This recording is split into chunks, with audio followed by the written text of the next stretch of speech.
और अब बात कर रहे हैं उस वायरस की जिसने पूरे देश में आतंक मचाना शुरू कर दिया है। चीन से फैला एचएमपीवी वायरस और उससे जुड़े 10 अपडेट्स आपको बता रहे हैं। चीन में फैले कोरोना जैसे वायरस एचएमपीवी की भारत में भी एंट्री हो गई है। देश में अब तक 6 मरीज सामने आ चुके हैं। 2 केस कर्नाटक से सामने आए, जिसमें एक 3 महीने की बच्ची और एक 8 महीने का बच्चा है। 2 केस तमिलनाडु में और अहमदाबाद में 2 महीने के बच्चे में एचएमपीवी वायरस पाया गया है। केंद्रीय स्वास्थ्य मंत्री जेपी नड्डा ने कहा कि एचएमपीवी कोई नया वायरस नहीं है। इसकी पहचान सबसे पहले 2001 में हुई थी और ये कई सालों से पूरी दुनिया में फैल रहा है। हम स्थिति पर बारीकी से नजर रखे हैं। हम ये कह सकते हैं कि चिंता का कोई कारण नहीं होना चाहिए। एचएमपीवी वायरस पर दिल्ली सरकार ने गाइडलाइंस जारी की है। दिल्ली में अधिकारियों को नजर रखने के लिए कहा गया है। सांस संबंधी मामलों की निगरानी के निर्देश भी दिए गए हैं। चीन के इस वायरस में बढ़ रहे केसेस पर उत्तर प्रदेश के मुख्यमंत्री योगी आदित्यनाथ ने स्वास्थ्य और गृह विभाग के अफसरों की बैठक बुलाई है। ये बैठक आज लखनऊ में होनी है।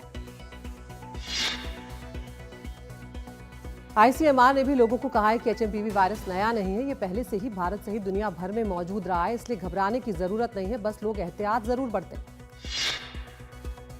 एचएमपीवी वायरस के लक्षण हैं खांसी, बुखार, गले में खराश, गले में जलन और कुछ मामलों में सांस लेने में दिक्कत। कुछ मामलों में इसका संक्रमण ब्रोंकाइटिस, निमोनिया या अस्थमा जैसे लक्षणों में भी बदल सकता है। एचएमपीवी खांसने या छींकने से निकलने वाले ड्रॉपलेट्स हाथ फैलाने से फैलता है और इसके अलावा ये किसी को स्पर्श करने, नजदीकी संपर्क में आने, दूषित सतहों पर हाथ लगाने, मुंह, नाक या आंखों को छूने से फैलता है। वैसे तो ये वायरस सभी उम्र के लोगों को प्रभावित कर सकता है, लेकिन ज्यादा खतरा 5 साल से कम उम्र के बच्चों और 65 साल से ज्यादा उम्र के लोगों को रहता है। साथ ही कमजोर इम्यूनिटी वाले लोग, अस्थमा या दूसरे सांस की समस्या वाले लोगों को इसका अधिक खतरा होता है।